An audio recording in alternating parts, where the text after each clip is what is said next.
నా పుత్రుల జీవితమే ఇప్పుడు నా జీవితం పెద్దతండ్రి. తమ పిల్లల చిరునవ్వు కోసం తల్లిదండ్రులు తమ ప్రాణాన్నైనా త్యాగం చేస్తూ ఉంటారు.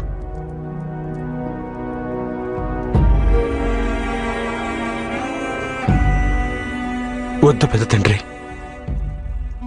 ఈ యుద్ధం వలన నా పుత్రులందరి జీవితాలకు ఆపద కలుగుతుంది. ఈ యుద్ధాన్ని నేను ఏ విధంగానూ జరగనివ్వను. కానీ దుర్యోధనుడు నా పుత్రుడే యుద్ధాన్ని కోరుకుంటున్నాడు, నేను కాదు. ఏ నిర్ణయం తీసుకోవాలి పెద్ద తండ్రి? ఏం ఆలోచించి నిర్ణయం తీసుకోవాలి? మీకు మీరుగా ఎన్నడూ మీ జీవితంలో ఏ నిర్ణయమూ తీసుకోలేదు మహారాజా. ఎలాగంటే గాలిలో ఎగురుతున్న వస్త్రం గాలి నిర్ణయించిన విధంగా తన దిశను మార్చుకుంటుంది. మీరు మీ జీవితాన్ని ఈ విధంగానే గడుపుతూ వచ్చారు. ఇక చివరికి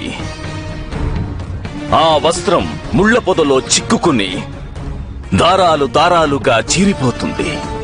ఇది అందరికీ తెలిసిందే మహారాజా.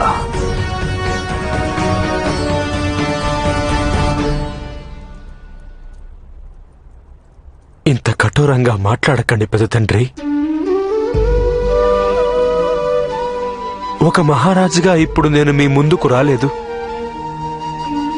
కేవలం మీ పుత్రునిగా మిమ్మల్ని సంప్రదించాలనే కోరికతో వచ్చాను.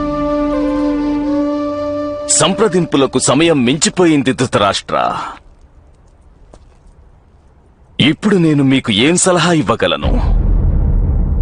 యుధిష్ఠిరుని హస్తినాపురికి రాజుగా ప్రకటించమన్నాను.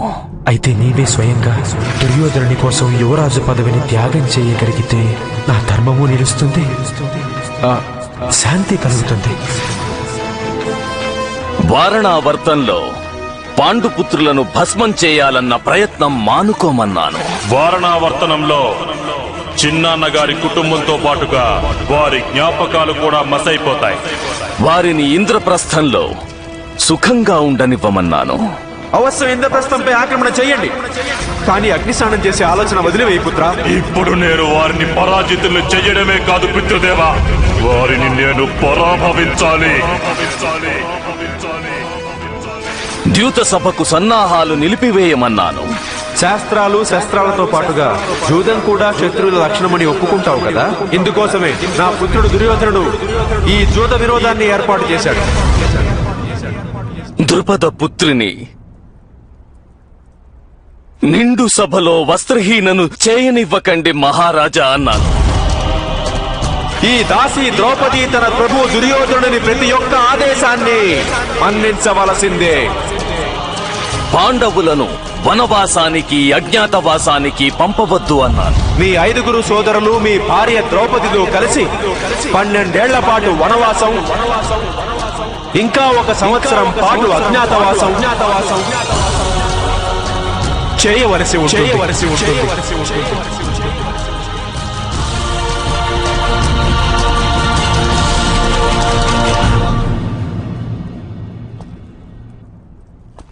ఇప్పుడు నేను మీకు ఏం సలహా ఇవ్వగలను మహారాజా?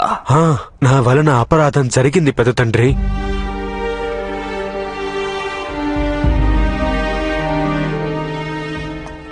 జన్మతః నేను నేత్రహీనుణ్ణి పెద్ద తండ్రి.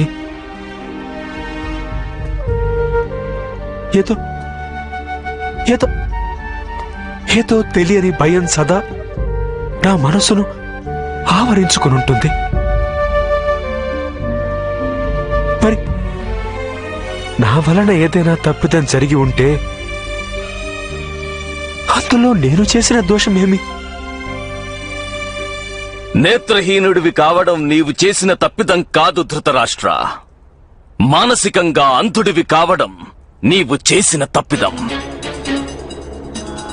జీవించేందుకు దృష్టి ఎంత అవసరమన్నది ఎప్పుడూ నీకు తెలియదు. మరి ఎందుకు నీవు ఇతరుల కంటే తక్కువని భావిస్తున్నావు? ఎప్పుడైనా అన్యులు నీ లోపాన్ని నీకు ఎత్తి చూపిస్తే ఎందుకు నీవు వారిని విశ్వసించావు? ఎవరు అన్యులు అనలేదు.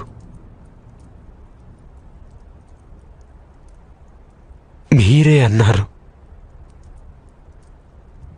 అప్పుడు నాకు నమ్మక తప్పలేదు. నేనెప్పుడన్నాను నీవు అన్యుల కంటే శక్తిలో తక్కువని? జ్ఞాపకం చేసుకోండి పెద్దదండ్రి. నా రాజ్యాభిషేక ఘట్టాన్ని గుర్తు చేసుకోండి. జన్మతః నేత్రహీనుడైన వ్యక్తి రాజు కావడానికి యోగ్యుడు కాదు. ఆ రోజు మీరు విదురుని మాటలు ఒప్పుకున్నారు. జన్మతః నేత్రహీనుడైన వ్యక్తి రాజుగా పనికిరాడన్నారు. ఇది సమస్త ఆర్యావర్తంలోని సంప్రదాయం పుత్ర. ఇందులో విదురుడు గాని నేను గాని దోషులం కాదు. నీ మనస్సులో రాజ్యాన్ని అధికారాన్ని పొందాలన్న వ్యామోహం ఉంది. ఆ కారణంగానే నీవు ఈ రోజు ఈ స్థితిలో ఉన్నావు. నీవు ఎప్పుడూ సంప్రదాయాలను గౌరవించలేదు. ఈ కారణంగా సమస్త ఆర్యావర్తము నేడు ఈ యుద్ధ పరిస్థితులను ఎదుర్కొనవలసి వచ్చింది.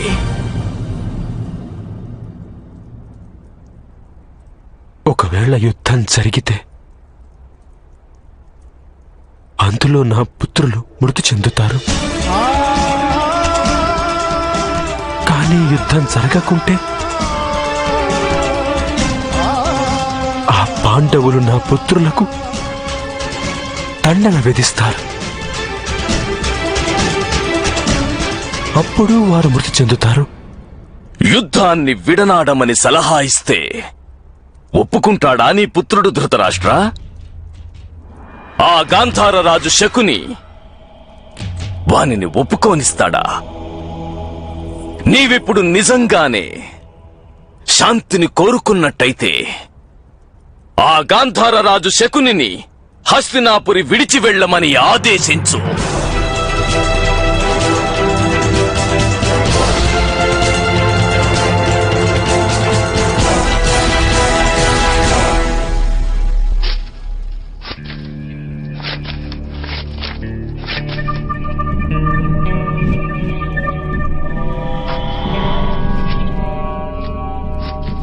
గరుడ వ్యూహం రచించాలంటే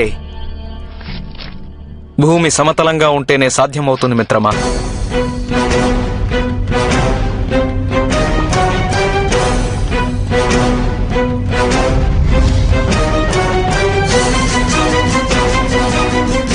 ఒకవేళ శత్రు సైన్యం పర్వతాల నుండి రాళ్ల వర్షం కురిపిస్తే సైనికులు తమ డాలు క్రిందే ఉండి నలిగిపోతారు.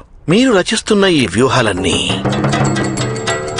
మీ సైన్యాన్ని విధ్వంసం చేసుకునేందుకు మీరు వేసుకునే మార్గాలే. యుద్ధానికి పూర్వం పరాజయం గురించి మాట్లాడి మీరు మీ దౌర్బల్యాన్ని ప్రదర్శిస్తున్నారు గాంధార రాజా. గడిచిన 10 వత్సరాలలో నేను 4 విజయయాత్రలు చేశాను. చిన్న పెద్ద కలిసి 300 కంటే ఎక్కువే యుద్ధాలు చేశాను. నేను వ్యూహాలు రచించి ప్రయోగించడం, వాటి ప్రాముఖ్యం రెండూ నాకు బాగా తెలుసు. కాని వాటిలో ఎన్ని యుద్ధాలను తమరు ఆ యాదవుడు కృష్ణునికి విరుద్ధంగా చేశారు అంగరాజా?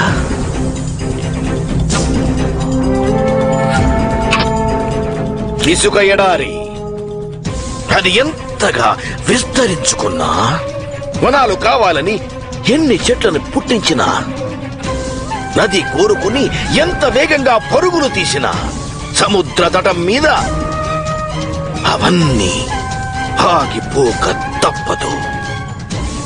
ఆ మాయదారి కృష్ణుడు ఎంత భయంకరమైన మాయావో ఇది తమరు తెలుసుకోలేరు అంగరాజా. మామయ్య, ఆ యాదవుడు కృష్ణుడంటే మీకింత భయం ఎందుకు? భయం భయం అనేది తెలియని వస్తువుల గురించి ఉంటుంది మేనల్లుడా. కాని ఆ మాయదారి కృష్ణుని శక్తి గురించి నాకు బాగా తెలుసు. వాడు ఎంతటి తెలివైనవాడు, మోసగాడు అంటే నీ వద్దనున్న మొత్తం సైన్యానంతటినీ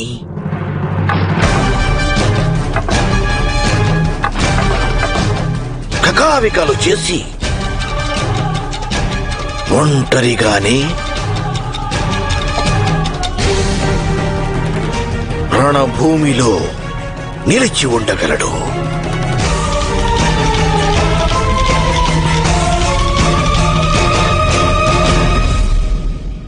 అసలైన వ్యూహ రచన అనేది ఎలా ఉండాలి అంటే దానితో నీవు మాయదారి కృష్ణుణ్ణి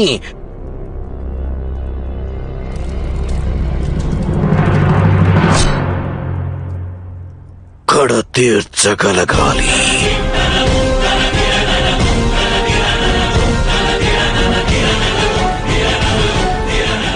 మేనల్లుడా, నీతో పాటు నేనున్నంత వరకు నీవు చింతించవలసిన అవసరమే లేదు. మాయదారి కృష్ణుడి పన్నాగాలను ఎలాగైనా పసిగట్టేయగలను.